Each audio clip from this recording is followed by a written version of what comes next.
Welcome, Cancer, to your May Moon Magic 1 month forecast for the ascendant, the sun, or the moon. The moon's your ruler, so you have a particularly acute appreciation of her cycles and influence. But in May, we have 5 key lunations. I'm going to unpack each of them for you, Cancer, and also share the importance of Mars right throughout this month. And by the end of the video, you'll have a clearer understanding of what's upcoming in terms of your energy, work, relationships, and finances. I'm astrologer Patrick Arundel. A very warm welcome. If you've yet to subscribe to my channel, please do so now to help it to continue to thrive. But please also tick or tap the bell notification symbol. So we came into May with that intense full moon in your fellow water sign of Scorpio. Scorpio energy in itself is very much about depth. And because the moon is in her full FALL, can be a little bit of a highly charged energy. So if you come into this month feeling a little unsure in certain parts of your situation, it would hardly be a surprise. But the cosmic temperature was heated up by the role of Pluto. Pluto's in the part of your chart and will be for some years that's to do with deep changes within you, psychologically, perhaps even financially, perhaps even entrepreneurially. But Pluto was in a T square with the position of the Sun in the friendly and futuristic 11th house, but also a T square with the moon in the 5th house, which can be much more to do with what you need in terms of life pleasures, joys, but also romance, and perhaps any activities of your children if you have them.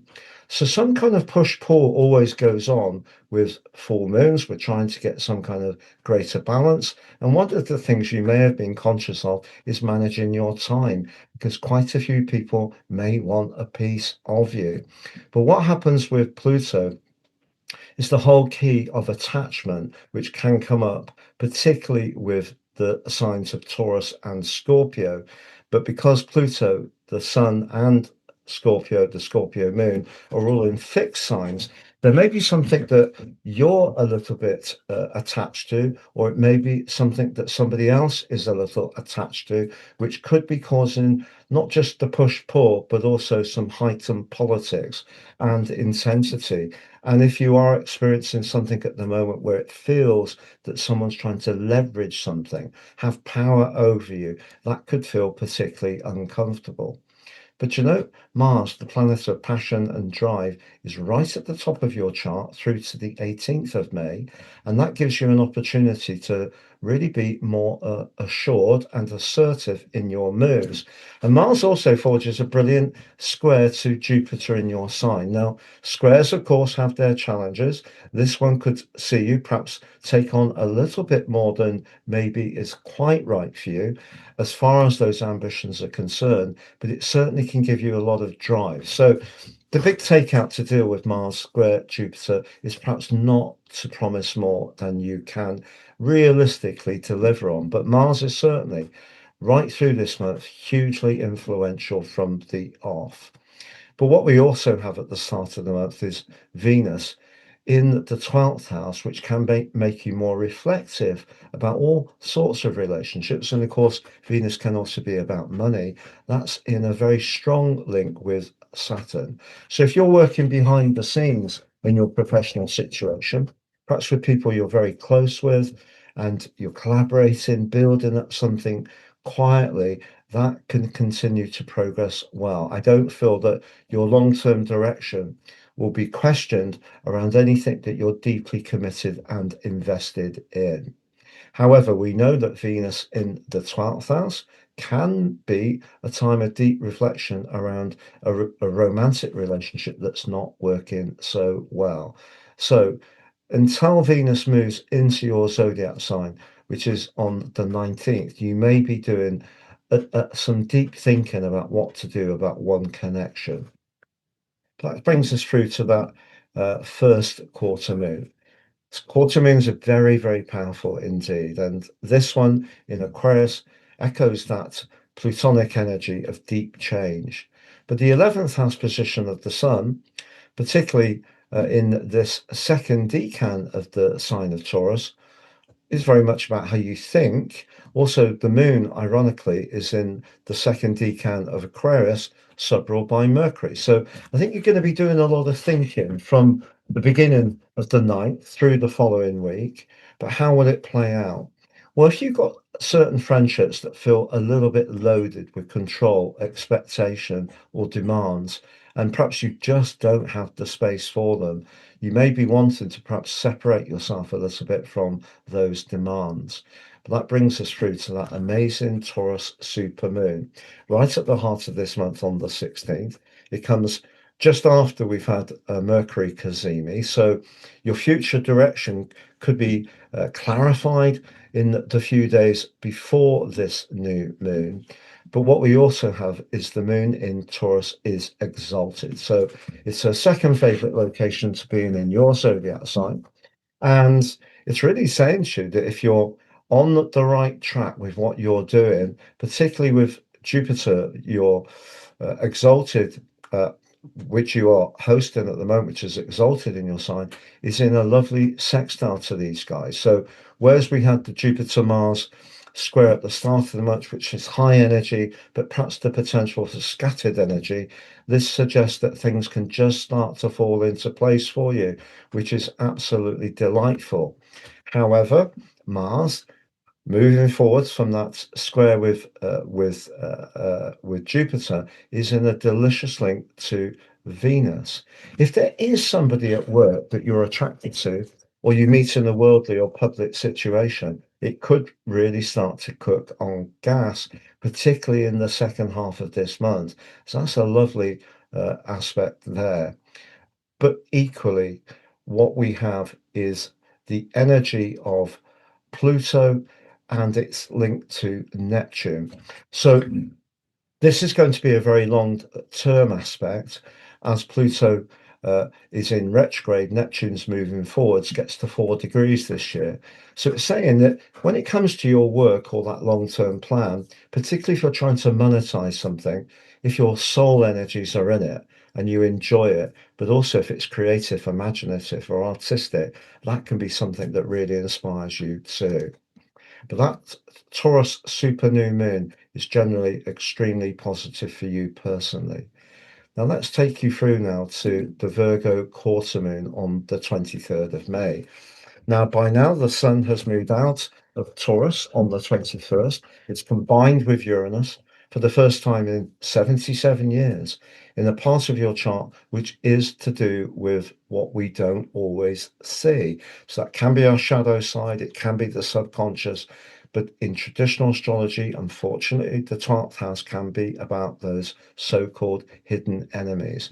But by this time, Venus has moved into your sign, and you can see it's forging an absolutely gorgeous link to Mars. So, right through this month, pretty well across 4 zodiac signs, they're collaborating in a splendid way, which can be good socially, but it can also be good romantically. But with these guys in the 12th house, if you're not enjoying any kind of relationship, it could suddenly end on this particular quarter moon. And that's because if we look at the position of the moon, it's in the high energy third house, which ironically has a echo of Gemini energy, but it could mean a quick communication suddenly happens.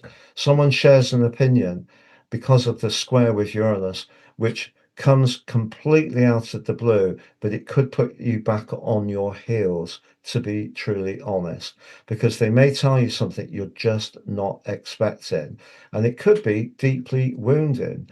But there is the potential for through this change that may happen for growth. If we look at the position of the sun on the quarter moon, it's in a wonderful sextile with Neptune. So that desire to do something that really does fulfill you, even if you have to separate or lose something that's not truly right for your sole purpose, there is going to be a bigger reason for that, and it can play out for you longer term.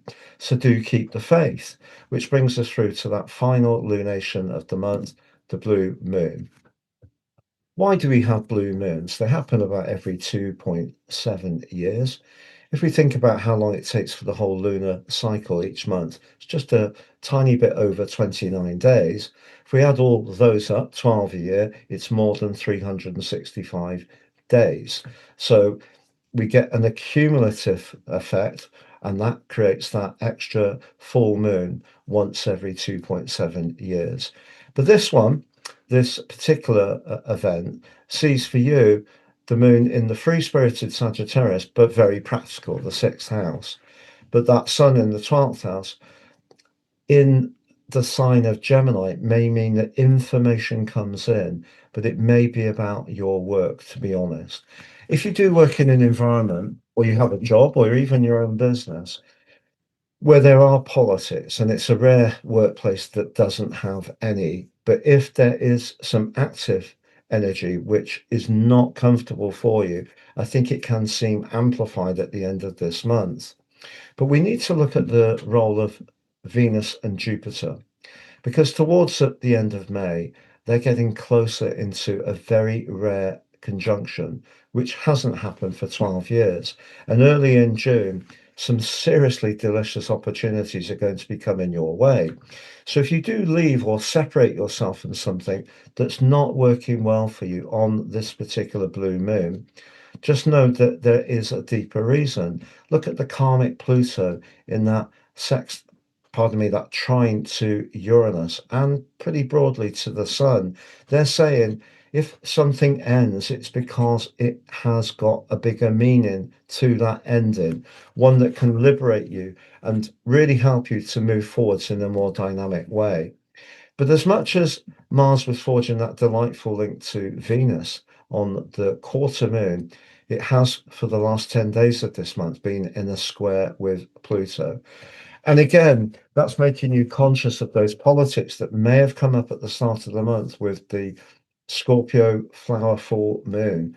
But this time it gets serious. And if you really need to set your boundaries in a very firm way, I feel that by the end of this month, you will have done it. So even if you choose to liberate yourself from something you're not enjoying, or someone surprises you with a revelation that they spring on you, or an observation, or a critique, particularly around your work, know that by the early part of June, the most sensational set of aspects is emerging for you for many a year. I've slashed the price of my personal horoscope reports. It's now three for the price of one. You pay for your life roadmap report, which helps us to understand the patterns that are played out so far, but get a more intimate understanding of them and work with those energies future forwards that much better. Free, you get your 12 months transit forecast and also your draconic soul karmic analysis. Three for the price of one. Please see below for more. Why? I've been full-time for 30 years, but my interest in astrology came through when I was 14. The first classical album I ever got was The Planets, which is about astrology, not astronomy. And ever since then, it's been a major part of my life. Natal astrology helps us to really navigate this particular journey that much better. By sharing the love about natal astrology, I hope to help others too. Please see below for more. If you've yet to watch your May monthly forecast, please see that on the screen. Yet to watch your Pluto retrograde 5-month forecast on the screen. If you'd like to work with me one-to-one, please see my testimonials below. And if you've yet to take advantage of my free daily written horoscope fired to your device each morning, please do so now. Get that early day celestial pit stop. To check out your moon guide, which I formulated, all about the mythology, the astronomy, and the astrology, please see that underneath this video. Thank you so much for joining me, Cancer. Wishing you all the best and look forward to seeing you again soon.